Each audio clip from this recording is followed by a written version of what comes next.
En fait, j'ai toujours été attirée par la transparence et c'est ce qui revenait souvent dans mes projets en expression plastique. Et puis, un jour, pendant un stage d'études, j'ai découvert le vitrail. Et là, je suis vraiment tombée amoureuse de la matière, c'est-à-dire travailler avec des jeux de transparence, des jeux d'opacité, des couleurs, des subtilités avec la lumière. C'est quelque chose qui m'a vraiment plu en fait. Alors j'ai fait un diplôme des métiers d'art en vitrail, donc sur 2 ans. Mais avant ça, j'ai fait une formation artistique qui me permet aussi de travailler la création et la restauration.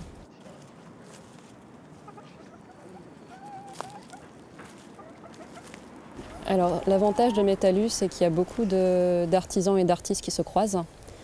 Du coup, ça permet de faire des rencontres entre différents métiers et aussi de collaborer sur des projets. Ce qui est intéressant dans le vitrail, c'est qu'il y a énormément de choses à faire du point de vue artistique, mais aussi c'est quelque chose où il y a beaucoup d'activités en soi. Il y a une partie chantier, une partie atelier, il y a beaucoup de choses à faire en fait dans le vitrail.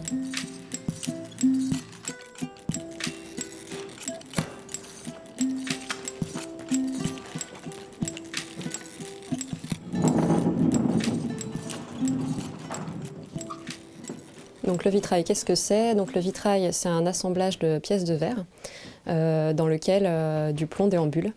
Donc généralement on coupe le verre avant et ce verre vient s'insérer dans un morceau de plomb. Et donc c'est comme ça que se crée en fait le montage. Donc il faut que les ailes du plomb soient ouvertes. Hop. Voilà, en fait ça c'est par exemple l'illustration de ce qui se passe quand on monte un vitrail.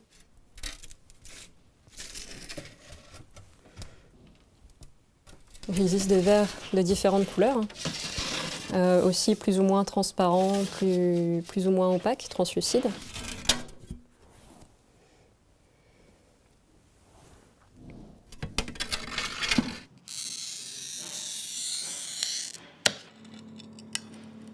Donc ce vitrail, c'est un vitrail qui vient d'une ancienne porte d'un café.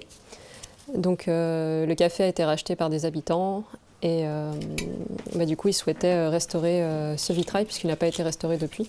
Toutes les pièces qui sont là, c'est les pièces originales sur lesquelles en fait je me suis basée pour refaire les nouvelles pièces. Donc au départ, je viens les redessiner pour après pouvoir les dessiner sur verre.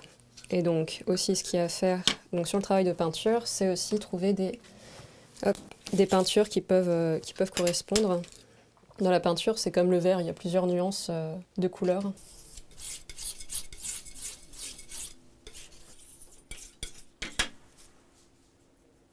Donc aux endroits où j'ai besoin, je peux commencer à la répartir. On a toujours des surprises, par exemple, en peinture sur verre, parce que les émaux ne réagissent pas toujours pareil, par exemple, sur certains verres. Et puis même, il faut être assez humble devant cette matière, puisque c'est une matière qui reste quand même vivante, qui a son caractère.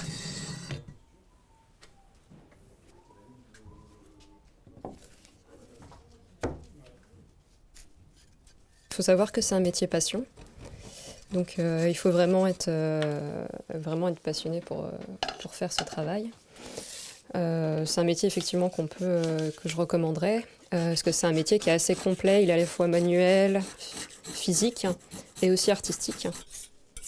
Parce que c'est vrai qu'on peut passer tellement de temps sur un vitrail, sur des pièces, à peindre ou à graver ou à couper. En termes d'environnement, je trouve ça important de continuer à faire de la restauration.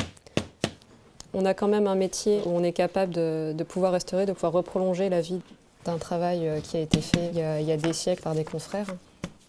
Un vitrail, ça dure au moins 100 ans avant de devoir être rénové.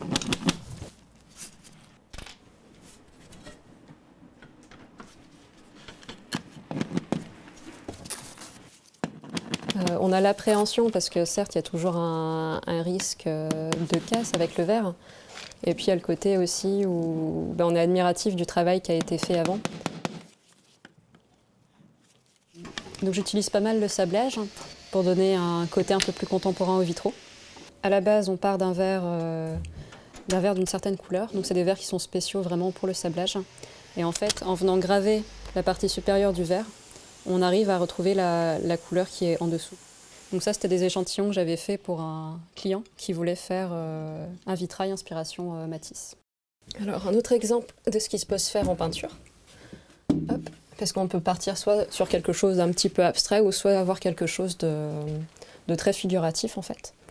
Donc là, c'est un mélange de style art nouveau avec un petit peu une composition que j'ai faite un peu art déco, parce que c'est ces deux mouvements que j'aime beaucoup dans le vitrail.